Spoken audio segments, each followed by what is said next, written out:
Lanjut dengan momen yang ditunggu oleh Xiaoyan, begitu juga kalian para pecinta battle through the heavens.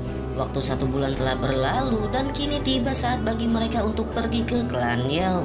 Di gunung utama di alam bintang, Yao Lao pun menatap para eselon atas sebelum akhirnya tertawa. Ia berkata bahwa tidak apa-apa jika hanya Xiaoyan dan dirinya yang pergi ke klan Yao kali ini. Aliansi harus memperhatikan Hall of Soul setiap saat. Setiap orang harus dengan hati-hati menjaga tanah aliansi untuk menangani perubahan yang tidak terduga. Meskipun mereka sedikit khawatir tentang Xiaoyan dan Yao Lao yang menuju ke klan Yao sendirian, Feng Zhenzi dan yang lainnya hanya bisa mengangguk setelah Yao Lao bersikeras. Sementara itu Xiaoyan pun memandang Cailin yang memegang Xiao Xiao sebelum akhirnya berbicara.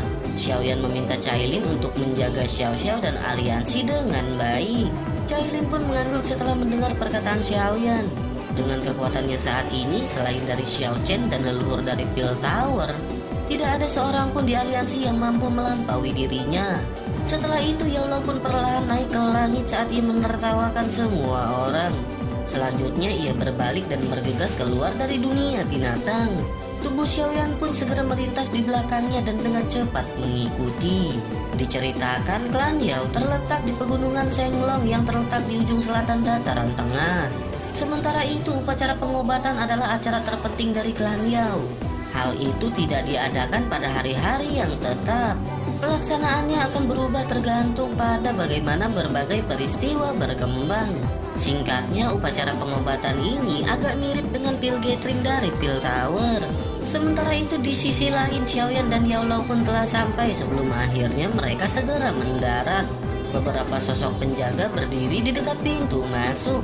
Mata tajam mereka melesat ke arah Xiaoyan dan Yao Lao sebelum akhirnya mereka berteriak. Mereka berkata bahwa ini adalah area penting dari klan Yao. Mereka berdua tidak diperbolehkan untuk masuk tanpa izin. Secara alami para penjaga menyadari bahwa Xiaoyan bukan berasal dari faksi terdekat. Melihat penampilan Xiaoyan, bahkan para pemimpin faksi tetangga yang datang akan menunjukkan ekspresi rendah hati. Namun penampilan Xiaoyan di depan mereka tidak menunjukkan rasa hormat atau takut kepada klan Yao. Sosok-sosok manusia yang datang dan pergi di sekitar pun segera berhenti. Mata mereka penasaran saat mereka melihat Xiaoyan dan Yao Lao. Sementara itu Xiaoyan pun melirik beberapa dari mereka. Xiaoyan pun segera berkata bahwa mereka berasal dari Sky Mansion Alliance dan ini adalah gurunya bernama Yao Chen. Mereka telah diundang untuk berpartisipasi dalam upacara pengobatan. Kaki Xiaoyan pun dengan lembut melangkah maju saat aura mengerikan tiba-tiba meletus darinya. Aura Xiaoyan pun memaksa beberapa individu untuk mundur. Bersamaan dengan itu orang-orang yang berasal dari faksi tetangga pun segera menghirup nafas dingin. Hanya para pemimpin dengan pengalaman yang lebih besar yang mengungkapkan ekspresi pemahaman. Mereka pun segera menyadari bahwa ini adalah Yao Chen dari Sky Mansion Alliance. Bukankah dengan begitu berarti itu adalah muridnya yang bernama Xiaoyan yang telah mengalahkan kepala aula jiwa? Sungguh tidak disangka ia bahkan datang ke sini. Ada desas-desus bahwa Xiaoyan ini adalah juara Pil Gathering dari Pil Tower. Ia memiliki pencapaian yang sangat tinggi dalam hal keterampilan alkemis. Selain itu dalam hal doki dan pertarungan sepertinya ia sangat kuat. Namun jika ia ingin membandingkan keterampilan alkemis di pintu klan Yao, sepertinya ia benar-benar meminta untuk menderita.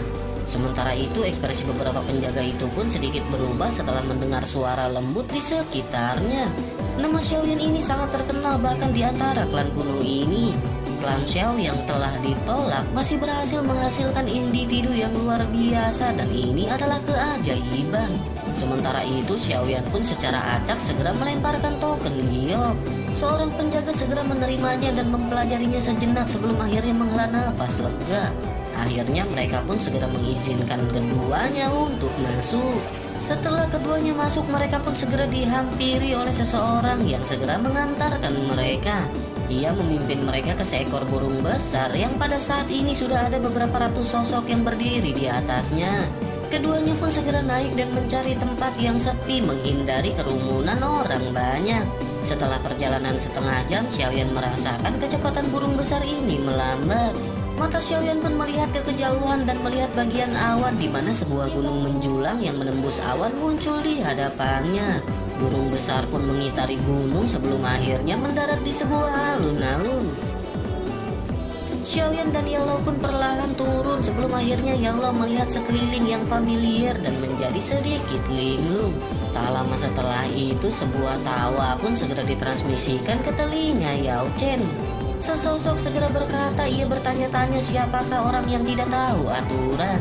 Sebenarnya orang itu adalah mereka berdua. Namun diri tua ini benar-benar sedikit terkejut bahwa seorang seperti Yao Chen yang telah dikeluarkan dari klan memiliki wajah untuk kembali. Mendengar perkataan tersebut, langkah kaki orang-orang di sekitarnya pun perlahan melambat.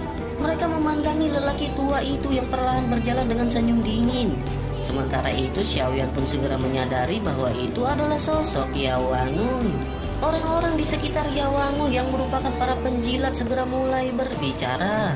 Mereka berkata, bukankah ini Yao Chen, orang yang tidak berguna yang dikeluarkan dari klan Yao mereka? Ia sudah mencari sekumpulan tulang tua, namun ia tidak tahu bagaimana diam-diam menunggu ajalnya. Ia pasti datang ke klan Yao untuk dipermalukan. Pembicaraan yang baru saja terdengar jelas bermaksud untuk merendahkan Yao Lao. Sementara itu di sisi lain Xiaoyan pun tersenyum sebelum akhirnya berkata orang tua Yao Wangui ini benar-benar meminta untuk menderita. Xiaoyan pun segera menoleh ke arah Yao Lao dan berkata agar serahkan semuanya kepada Xiaoyan. Yang perlu guru lakukan adalah menempatkan nama orang tuanya di tablet klan ketika saatnya tiba. Yao Lao tidak menjawab, namun janggutnya sedikit gemetar mengungkapkan gelombang di dalam hatinya. Sementara itu Yao Wangui yang kesal pun segera membanting centong sebelum akhirnya berkata bahwa Xiaoyan benar-benar memiliki perkataan yang sangat sombong. Ia pun dengan dingin tertawa dan berkata orang yang ditinggalkan tidak memiliki hak untuk meninggalkan namanya di tablet klan. Yao Chen harus berhenti bermimpi tentang hal ini. Salah seorang di samping Yao Wangui segera berkata bahwa apa yang dikatakan oleh tetua memang benar. Mengizinkan Yao Chen untuk berpartisipasi di dalam upacara pengobatan saja sudah merupakan kebaikan terbesar dari klan Yao. Yao Chen seharusnya tahu batasannya dan tidak menuntut lebih. Seorang lain segera berkata, apakah menurut Yao Chen tablet klan adalah sesuatu yang bisa ditinggalkan oleh orang terlantar seperti dirinya? Seorang di antaranya lagi segera berkata kepada Yao Wangui mengapa Yao Wangui tidak pergi ke Dewan Tetua dan meminta mereka untuk mengusir kedua orang ini dan mencegah mereka mengotori mata Yao Wangui. Orang-orang yang berada di samping Yao Wangui dengan gembira memuji ketika mereka melihat Yao Wangui akan meledak dalam kemarahan. Sementara itu Xiaoyan masih tersenyum saat ia melihat anggota dari klan Yao. Mulut mereka dipenuhi dengan kata-kata jahat. Xiaoyan pun dengan lembut segera bertanya apakah mereka semua sudah selesai berbicara. Menanggapi hal itu seorang pria kurus yang berdiri di dekat Yao Wangui yang kupingnya tinggi sebelah segera mulai berbicara. Ia berkata Xiaoyan seharusnya sedikit lebih bijak dalam menghadapi situasi ini. Jika tidak, sebelum ia bisa menyelesaikan kata-katanya, ia tiba-tiba merasakan kekuatan yang kuat turun dari atas ke lapanya. Setelah itu tubuhnya pun tiba-tiba terjatuh dengan kepala yang dengan kejam dihancurkan ke tanah. Tanah pun terbelah saat darah segar keluar dari kelapanya. Perubahan yang tak terduga yang tiba-tiba ini menyebabkan semua orang merasa terkejut. Pada saat mereka pulih, mereka hanya bisa melihat kaki menginjak kepala orang itu. Mereka mengalihkan pandangan mereka dan wajah tersenyum seorang pemuda muncul di hadapan mereka. Hati banyak orang di alun-alun pun seketika sedikit bergetar dan bergumam bahwa itu adalah kecepatan yang sangat cepat. Mereka bahkan tidak berhasil melihat serangan Xiaoyan pada saat itu. Orang itu bahkan belum mengatakan semua yang ia ingin katakan sebelum kelapanya terkubur di tanah. Sementara itu Yao Wangui juga terkejut dengan perubahan ini. Ekspresinya dengan cepat menjadi gelap dan serius saat ia berteriak dengan suara yang tajam. Ia berkata bahwa Xiaoyan benar-benar berani. Ini adalah klan Yao. Baru saja perkataannya terdengar, tiba-tiba orang lain yang telah berbicara dengan kejam sebelumnya berguling-guling di udara. Setelah itu segalon darah segar dimuntahkan dengan beberapa gigi yang potel. Hanya setelah ia mendarat di tanah, semua orang melihat sidik jari berwarna merah darah tercetak di wajahnya. Kerumunan di sekitar Yao Wangui akhirnya mengungkapkan ekspresi terkejut di mata mereka setelah melihat nasib menyedihkan dari keduanya. Mereka pun bergegas untuk bersandar lebih dekat ke arah Yawangui. Tetapi sebelum mereka bisa melangkah, banyak bayangan tiba-tiba melintas di depan mereka. Aliran suara tamparan yang terus-menerus bergema pada saat yang bersamaan segera terdengar. Segera setelah itu tubuh semua orang yang ada di dalam kelompok itu kecuali Yawangui terbang mundur. Darah segar dan gigi yang pada potel menutupi tanah menyebabkan seseorang menelan air liurnya. Dalam sekejap mata tanah telah ditutupi oleh darah segar. Orang-orang yang tanpa rasa takut mempermalukan Yaulau sebelumnya semuanya memegang pipi dan wajah mereka dan berguling-guling seperti anjing mati. Menghadapi hal ini, wajah Yawangui pun seketika berubah muram. Matanya juga menjadi benar-benar merah. Tindakan Xiaoyan tidak hanya memberikan pelajaran kepada anak-anak muda ini, tetapi juga memberinya tamparan di depan banyak orang. Ini adalah pertama kalinya Yawangui mengalami penghinaan seperti itu selama bertahun-tahun. Teriakan rendah marah Yawangui pun segera bergema di alun-alun. Ia pun segera berteriak kepada Xiaoyan, apakah bajingan kecil yang sombong ini berpikir ia memenuhi syarat untuk menantang klan Yao. Xiaoyan bahkan belum muncul ketika dirinya yang tua ini telah mendominasi benua pada saat itu. Yawangui pun tiba-tiba menunjuk ke arah Xiaoyan dan memerintahkan penjaga klan Yao untuk menangkap orang sombong ini. Beberapa sosok manusia pun segera muncul setelah teriakan Yawangui terdengar. Puluhan sosok berbaju besi hitam dengan memegang tombak panjang segera mengepung Xiaoyan. Teriakan pelan terdengar dan mereka menyerang bersama-sama. Doki tajam pun segera bersiul ke arah titik-titik fatal di sekitar tubuh Xiaoyan. Banyak tombak segera melintas, tetapi sebelum mereka bisa mendekati Xiaoyan, gelombang api yang sangat menakutkan pun segera keluar dari tubuh Xiaoyan. Kemanapun gelombang itu menyebar, ia bergeser di bawah tombak panjang yang ditutupi oleh doki yang kuat. Belasan penjaga itu pun seketika terbang mundur setelah mengalami pukulan serius dari Xiaoyan. Armor hitam di tubuh mereka segera berubah menjadi abu memperlihatkan wajah mereka yang terkejut. Mata Yawangui pun tiba-tiba menyusut setelah ia mendeteksi gelombang api yang menakutkan ini. Ia pun bergumam di dalam hatinya bahwa ini aura yang sangat kuat. Apakah orang ini benar-benar mengandalkan kekuatannya sendiri untuk mengalahkan Hun Miseng? Yawangui pun segera merasakan ketidakpercayaan. Ketika ia bertemu dengan Xiaoyan pada saat itu, Xiaoyan hanya menjadi bintang 2 doseng. Namun bagaimana mungkin Xiaoyan telah meningkat begitu cepat dalam beberapa tahun? Meskipun Yawangui merasa terkejut di dalam hatinya, namun ia juga dianggap sebagai salah satu ahli top dari dalam klan Yao. Ia pun menjadi sangat marah karena tindakan arogan dari Xiaoyan ini. Ia pun segera melangkah maju dan berkata, diri tua ini akan melihat apakah hak Xiaoyan untuk bertindak kejam di klan Yao ini. Aura kuat dari bintang 4 doseng meletus tanpa menahan diri. Orang-orang di sekitarnya dengan paksa mundur beberapa puluh meter. Bahkan para pemimpin dan tetua agung dari beberapa faksi menunjukkan ekspresi serius. Sementara itu Xiaoyan pun melirik Yawangui yang telah melepaskan kekuatan hingga pada batasnya. Bintang 4 doseng aja lu. Tidak hanya Xiaoyan tidak tampak serius, namun ia juga perlahan menggelengkan kelapanya. Xiaoyan pun mengangkat kakinya dan secara bertahap berjalan menuju Yawangui. Saat Xiaoyan melangkah maju, aura yang 10 kali lebih menakutkan dari aura Yawangui segera meletus ke segala arah. Aura ini pun menyebabkan ekspresi banyak orang segera berubah drastis. Xiaoyan pun segera berkata kepada Yawangui bahwa pada saat itu ia telah memberitahu Yawangui bahwa hidupnya adalah milik Xiaoyan. Aura menakutkan Xiaoyan yang tiba-tiba menyapu di alun-alun dengan cepat menghasilkan ekspresi terkejut yang melonjak di mata banyak ahli. Samar-samar ada sedikit rasa takut dan hormat ketika mereka melihat sosok muda ini. Beberapa ahli yang lebih kuat segera menyadari bahwa Xiaoyan memiliki kekuatan di tingkat bintang 5 doseng.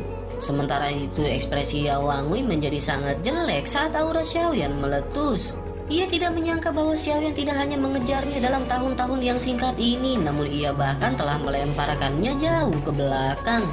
Ekspresi Yawangui pada saat ini benar-benar sangat suram. Ia tidak ragu sedikit pun bahwa jika ia bertarung dengan Xiaoyan maka ia akan dikalahkan dalam 10 pertukaran. Aura milik doseng bintang 5 menggerakkan banyak ahli dari klan Yao di gunung besar ini. Suara deru angin terus-menerus muncul di udara di atas alun-alun. Mereka segera melihat ke tanah di bawah yang berlumuran darah segar dengan ekspresi yang terkejut. Wajah mereka pun dengan cepat dipenuhi amarah. Terlepas dari apa yang terjadi, orang-orang ini semua adalah anggota klan Yao. Namun pada saat ini mereka semua telah dipukuli hingga menjadi seperti ini di depan pintu mereka. Banyak pasang mata pun segera beralih ke Yao Wangui sambil merasa marah dan bertanya apakah yang telah terjadi. Yao Wangui pun bersuka cita dan buru-buru berteriak saat mereka melihat sosok di langit ini. Ia berkata bahwa para tetua datang tepat waktu. Xiaoyan ini sangat arogan dan ia benar-benar berani melancarkan serangan kejam terhadap anggota klan mereka di wilayah mereka. Yao Wangui pun meminta para tetua untuk menangkap Xiaoyan. Jika tidak, maka klan Yao akan benar-benar kehilangan muka di depan begitu banyak tamu. Sementara itu, sesepuh dari klan Yao di langit segera berseru bertanya setelah mendengar suara dari Yao Wangui. Mereka akrab dengan nama Xiaoyan. Mereka pun segera melirik ke arah Xiaoyan dan bertanya apakah itu adalah Xiaoyan. Apakah ini adalah Xiaoyan dari klan Xiao itu? Kejutan di mata mereka menjadi lebih intens ketika mereka melihat bahwa aura menakutkan ini berasal dari Xiaoyan. Seorang tetua berjubah kuning di langit segera berbicara dengan ekspresi yang agak suram. Ia berkata bahwa hubungan antara klan Xiao dan klan Yao dapat dianggap baik pada saat itu. Tindakan Xiaoyan hari ini sepertinya sedikit berlebihan. Menanggapi hal itu, Xiaoyan pun tertawa samar sebelum akhirnya berkata jika tetua menghormati orang lain, maka orang lain akan menghormati dirinya.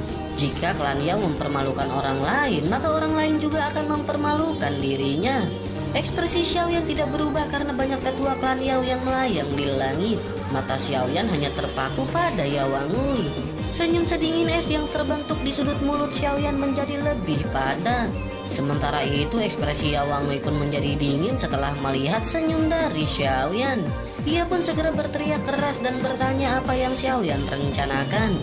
Xiaoyan pun tersenyum sebelum akhirnya memerintahkan Yao Wangui untuk meminta maaf pada gurunya. Yao Wangui pun menyipitkan matanya saat ia tersenyum lebar. Statusnya berkali-kali lebih besar daripada status Yao Chen. Bagaimana mungkin ia bisa meminta maaf di depan begitu banyak orang? Sementara itu seorang tetua dari klan Yao segera mengerutkan kening setelah melihat semua ini. Ia pun segera berkata kepada Xiaoyan bahwa Yao Wangui mungkin ikut disalahkan dalam masalah ini. Tetapi Xiaoyan telah menyakiti begitu banyak orang. Xiaoyan mungkin telah melampiaskan kemarahannya. Mengapa mereka masing-masing tidak mundur selangkah pada saat ini? Tetua ini dengan jelas menyadari karakter dari Yao Wangui. Memintanya untuk meminta maaf adalah permintaan yang sangat mustahil. Sementara itu Xiaoyan pun perlahan menggelengkan kelapanya. Xiaoyan menyadari bahwa anggota klan Yao semuanya adalah individu yang sangat dipenuhi dengan kebanggaan. Setelah itu Xiaoyan pun segera menatap ke arah Yao Wangui dan berkata jika ia tidak mau maka Xiaoyan tidak punya pilihan lain selain bertindak. Suara lembut Xiaoyan pun menyebabkan wajah Yao Wangui dan para sesepuh di langit seketika berubah. Sebelum mereka bisa berbicara, tubuh Xiaoyan pun telah berubah menjadi sinar cahaya yang melesat ke arah Yao Wangui. Banyak sesepuh dari klan Yao segera berteriak bersama-sama meminta Xiaoyan menghentikan kekerasan ini. Sebelum mereka bisa ikut campur tangan, cahaya merah muda tiba-tiba melesat keluar dari tubuh Xiaoyan. Akhirnya itu berubah menjadi bayi api yang melayang di langit. Bayi itu pun segera melebarkan mulutnya dan api merah muda yang mengerikan segera menyebar. Kekuatan pemusnahan yang terkandung di dalamnya menyebabkan para sesepuh mundur dengan wajah tercekut. Mereka pun benar-benar tercengang setelah menyadari bahwa ini adalah Purifying Demonic Lotus Flame. Sementara itu sosok Xiaoyan pun telah muncul di depan Yao Wangui dengan cara seperti juri. Setelah itu Xiaoyan pun tidak membuang-buang waktu dan jarinya segera melesat ke arah Yao Wangui. Bersamaan dengan itu teriakan sosok tua pun tiba-tiba muncul di sekitar alun-alun. Sosok tersebut berteriak meminta Xiaoyan untuk berhenti. Semua orang pun terkejut melihat sekelompok besar awan api misterius dari puncak gunung. Seorang pria tua berambut merah terlihat bergegas menghampiri Xiaoyan. Gelombang seruan pun segera bergema di sekitar alun-alun ketika semua orang menyadari bahwa sosok ini adalah tetua Wan Huo.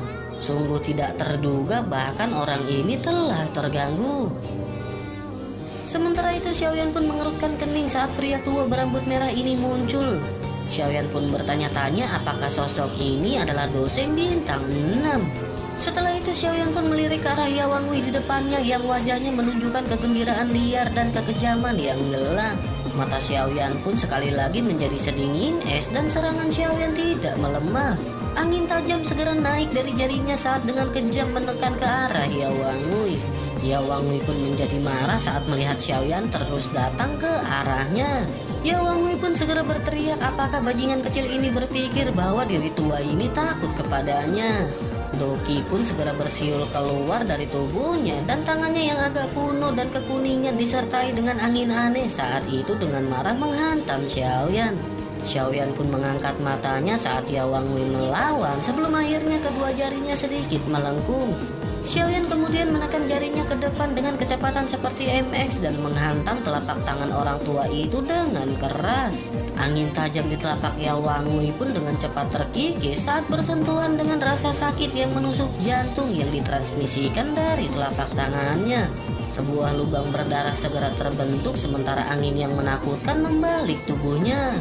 Kakinya segera terhuyung ke belakang ketika ia mundur 1000 meter.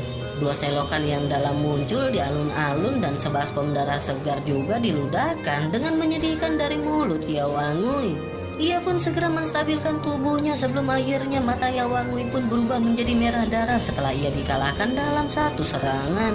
Raungan marah pun segera terdengar ketika ia berteriak bahwa diri tua ini akan membunuh Xiaoyan. Kakinya segera menginjak tanah saat tubuhnya muncul di depan Xiaoyan dengan kecepatan seperti teman ngutang. Sebuah kumpulan besar bubuk putih pun tersebar sebelum akhirnya melilit tubuh Xiaoyan. Suara mendesis dipancarkan setelah bubuk putih ini mendarat di tanah. Lantai batu yang keras segera berubah menjadi ketiadaan dan jelas bahwa bubuk ini adalah racun yang sangat kuat. Namun setelah Yawang Wei menyebarkan bubuk beracun tersebut, sebuah tangan yang diselimuti dengan api merah muda menjulur keluar dari bubuk beracun. Telapak tangan pun mencapai leher Yawang Wei dengan kecepatan seperti kalong. Sementara itu pria tua berambut merah yang sedang buru-buru memiliki kemarahan yang muncul di dalam teriakannya yang nyaring setelah melihat adegan ini. Ia tidak menyangka bahwa Xiaoyan benar-benar mengabaikan kata-katanya. Ia pun segera mengepalkan tangannya dan doki merah menyala dengan cepat berkumpul di sana. Dalam sekejap mata doki ini berubah menjadi tombak api setinggi 1000 meter. Ia pun segera menggoyangkan lengannya dan tombak besar itu dengan kejam menembak ke arah Xiaoyan dengan kecepatan yang sangat mengejutkan. Di sisi lain, kaki Xiaoyan pun segera menginjak tanah dengan keras. Pilar magma selebar beberapa ribu meter terangkat dan benar-benar menghancurkan tombak besar itu. Namun tubuh dari pria tua berambut merah pun segera bergerak dan ia muncul tidak jauh di depan Xiaoyan. Kejutan dan kemarahan di matanya meningkat setelah ia melihat bahwa Xiaoyan meraih tenggorokan Yawang Wei dengan satu tangan. Tanpa mengucapkan sepatah kata pun telapak tangannya segera menghantam Xiaoyan.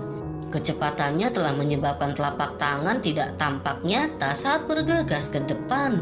Fluktuasi spasial yang mengerikan menyebar seolah-olah itu memiliki bentuk nyata. Ekspresi Xiaoyan pun sedingin es saat ia menatap Yawang Wei yang ingin mundur dengan panik. Xiaoyan pun segera melirik pria tua berambut merah dari sudut matanya dan mendengus dingin.